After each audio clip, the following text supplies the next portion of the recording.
Panty Stocking has been one of my favourite series for a very long time, and I'd like to pay tribute to it via the medium of ranking the episodes on YouTube, the highest form of praise in many ways. And there are two ways to go about it. There are 13 episodes, but they can be broken down into the various segments. There are usually 2 per episode, but I'm just going to rank the 13 episodes, so it'll be based on the combined weight and genius of the segments. And let's just be clear that every episode is relentlessly entertaining, and they're all at least 9.5 out of 10s. So we will get into the specifics of what I'm ruling makes one slightly better or slightly weaker, relatively speaking, than another. And Panty Stocking, with Garterbelt, to give it the full title, is a wild and very rude and sweary cartoon from Japan that I would describe as an intoxicating sugar rush of delirious excess and profanity. It is a visual treat for every second of every episode. You can't blink because you might miss your new favourite frame or even a plot point, so the main pleasure is the visual experience, but then piled on top of that is the character performances, and I should say that it's the English dub that I watch, and I love those performances, especially the 2 main characters, and the music is all brilliant. Just a detail like how much I enjoy the 10 seconds of music over the title cards with the girls calling out the titles over the top of them. Just the quality of that little touch adds so much, and you've obviously got the filthy humour and all the references to Western media. There are so many that I might only be catching about 5% of them, but just knowing they're there enhances the experience. In fact, I find it a bonus when I know I'm missing things, because it just adds more mystery. It means there's still more to discover, and the show was a fully committed and completely uninhibited piece of work as far as I can tell, and it does reward as many repeat viewings as you can manage, because you can look forward to your favourite shots and your favourite scenes, but there's also the possibility of catching a new detail that you missed last time round. But anyway, enough of that. I need to get to the countdown and rank these episodes. So at number 13 it's going to be episode 11, which is Once Upon a Time in Garterbelt and Nothing to Room. That's the A and the B segments.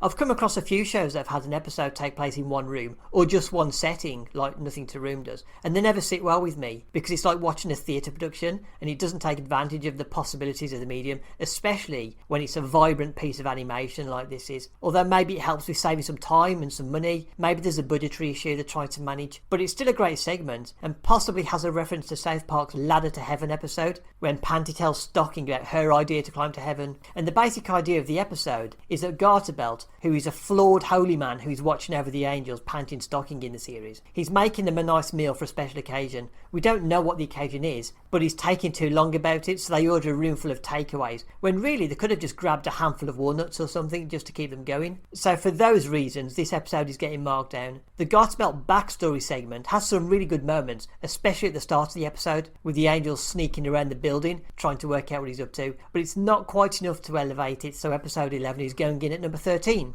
Number 12, episode 2, The Turmoil of the Beehive and Sex and the Daten City. Daten City being the show's main location, and apparently he's almost Japanese for Fallen Angel, which is a nice detail. And again, it's the second segment that's the reason I'm pulling it down the list, just because generally speaking, I don't think of as many striking frames in this segment as some of the others. There are a couple, but it's not quite as relentless, and I'm also not overly fond of the idea of Panty making an adult art flick, even though it's entirely unsurprising she'd have done that. The segment is, however, a great example of having to pay attention at all times, otherwise you might miss something. The Turmoil of the Beehive is a solid episode that riffs on the idea of the Queen Bee at the Angel School, with a bit of Mean Girls thrown in as well, and it also introduces the brief character, who is actually pivotal to the overarching story and becomes kind of a friend of the girls once they can remember who he is. But again, not quite strong enough to lift it up the order, so episode 2 goes in at number 12. Number 11 is the finale, which is Bitch Girls 1 and 2, which is a double episode to finish off the series. This is episode 13. A lot of the episodes are standalone, but as I just mentioned, there is a story that ties it all together, which is that Panty and Stocking Anarchy, the Anarchy sisters, are 2 angels who've been kicked out of heaven and they're now in limbo in Daten City, where they're killing ghosts to earn heaven coins, and if they earn enough heaven coins, they can buy their way back into heaven. Occasionally we get an episode that develops the story, and that includes pretty much the entirety of episodes 12 and 13. They're very well done, but these final episodes aren't quite as much fun as some of the standalone episodes, because there's some jeopardy because of Panty's situation, because her promiscuous ways have prevented her from getting back into heaven, so she disappears to the country for a simpler life. And the story's resolution is actually insane and quite hard to follow the first time round. There's also an after credit sequence that seems quite arbitrary and leaves us on a down note, and even a confusing one when I'm sure it would have been more satisfying for the viewer to have left it all neatly buttoned up with the pre-credits ending. On the other hand, we did get a Deus Ex Machina that I suspect is a visual reference to Monty Python's animation style. Nevertheless, episode 13 goes in at number 11. Number 10 is episode 5, which is Raiders of the Nasal Dark and Vomiting Point, and I'd really like to have put this higher up the chart because of Vomiting Point,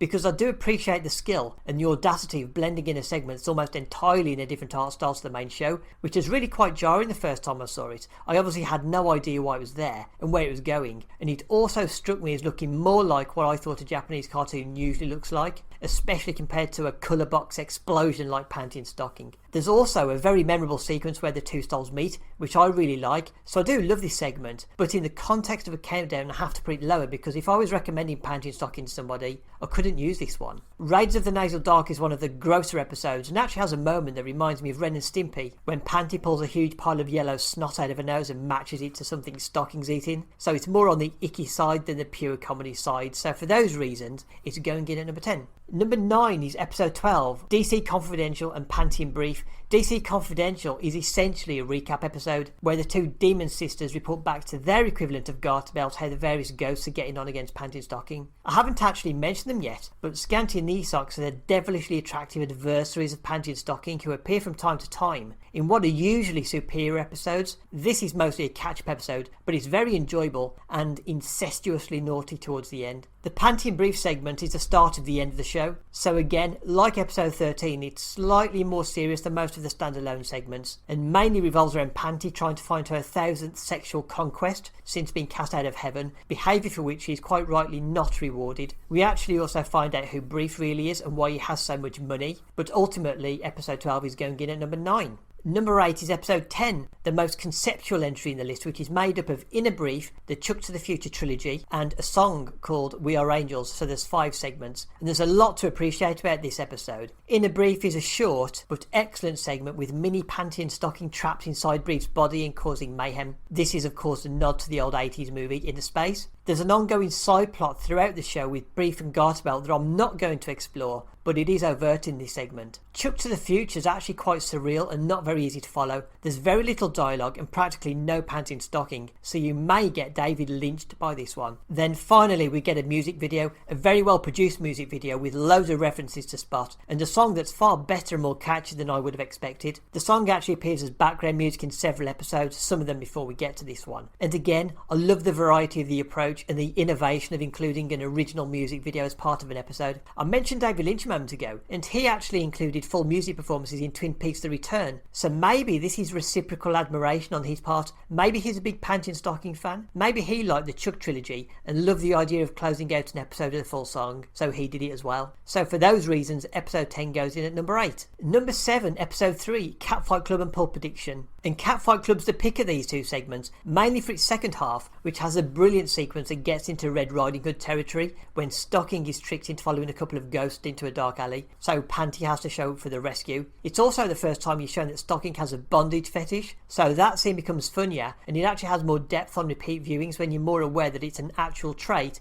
and part of a running joke rather than a one-time throwaway gag. Pulp Addiction's a very creative episode that has what Stocking considers to be adorable little spermatozoic ghosts, although I should say that the premise that the men of the town can't relieve themselves without tissue is a little bit thin, and the wraparound scenes with the toned down colours aren't as much fun to look at as the regular show, although bonus points are rewarded for all the puns they manage to spurt out. So overall it's a delightful episode, and it's a shame it's only going in there at number 7. Number 6, episode 8, Of the Dead and One Angry Ghost. We have a zombie segment paying tribute to George Romero's movies, but One Angry Ghost is the best of these two, and it features Panty and Stocking on trial for killing a friendly ghost, and I really like the title card for this one. I'm fascinated by the style of the monkey, who in the episode represents the angels in their defence of a murder case. We've also got Tom Cruise's character from Magnolia acting for the prosecution. I'm not sure if there's a deeper reason for this, unless it's just because Tom Cruise has been in a famous courtroom scene elsewhere in A Few Good Men, so maybe it's just a mashup of Cruise performances. We also get the Demon Sisters shape-shifting, and another example of Stocking getting off on pain while being physically restrained. The two ghosts at the centre of the trial are essentially Ren and Stimpy, so that's another reference to that show. And the mystery of the case itself has a satisfying resolution, so it's good fun all round. The zombie segment's good support rather rather than a highlight, and it sees the Angels installed as cops during a zombie apocalypse.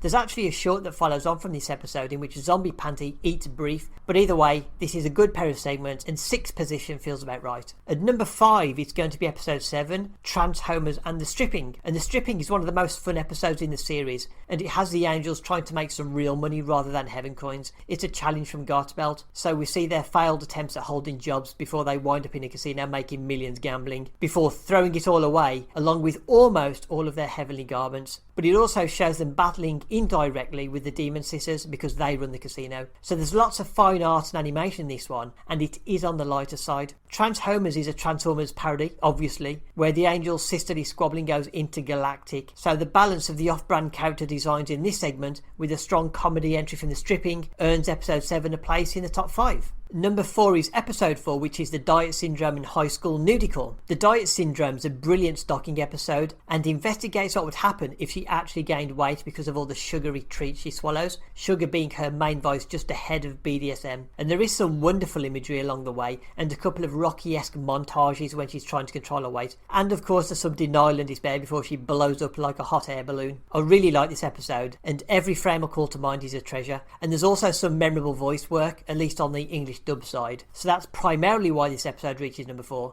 but it is backed up by another really strong segment with High School Nudical. And I think this one's got a cosy feel because it takes place at night in a comfy location around the Daten City School. The actual plot is a form of Naked Mile hosted by Garterbelt in his alter ego of Master G, except the Angels can't tell it's Garterbelt, even though it's really obviously Garterbelt. I suspect the program makers are having similar fun to the South Park creators with the city's religious man's sexual tendencies. There's also a shot of Panty that always makes me think that this is how Michael Bay shoots his leading ladies, with a car revving aggressively alongside it. So it is an entertaining and cheeky segment to support the Diet Syndrome, so episode 4 goes in at number 4. At number 3 it's going to be episode 9, If the Angels Wore Swimsuits and Ghost the Phantom of Daten City. And this almost could have gone slightly higher, because there is an argument that the Phantom of Daten City is the best single segment in the whole show. But the problem for me is that it's quite hard to stomach, because Stocking falls in love with not only a ghost, but an utterly repulsive ghost who treats her like trash for most of the episode. But what makes it so striking is that it has a genuine emotional punch at the end, when Stocking's love effectively kills the ghost and he has to leave her. There's also a beautiful song that plays throughout the episode and enhances the whole effect of the storyline.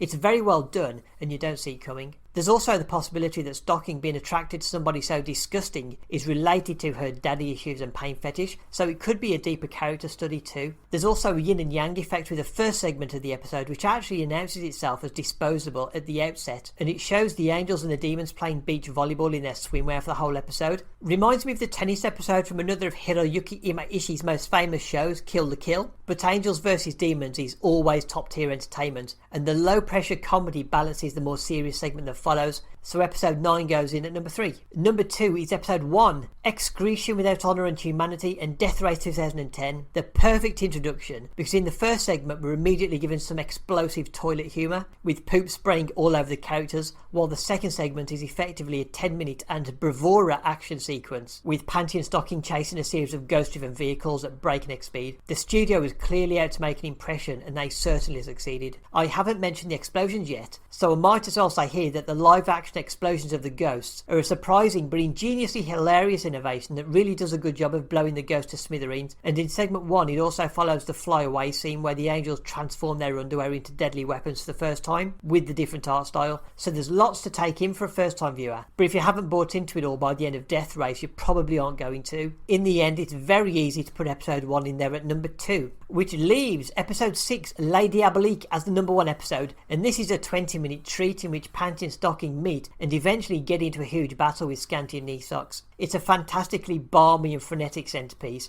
and features one of my favourite images and scenes from the whole series, which is the running gun battle between Panty and Scanty. The regular segments are always packed to bursting point and often move at light speed, but it's a pleasure to luxuriate in a feature-length episode that showcases all the key characters and some dazzling animation. It's a glorious piece of work, so Les Diaboliques goes in as the number 1 episode of Panty and Stocking with Garterbelt. So that's the end of the list. There's far more to the show than I could possibly have captured in a simple countdown, but I hope it gives some indication to why I love it so much. I know there's always a temptation to want more episodes, but I think it's crystallised in its perfect state with one flawless series. If you have followed me to the end of the countdown, thank you very much for listening, and I will be back soon with more videos.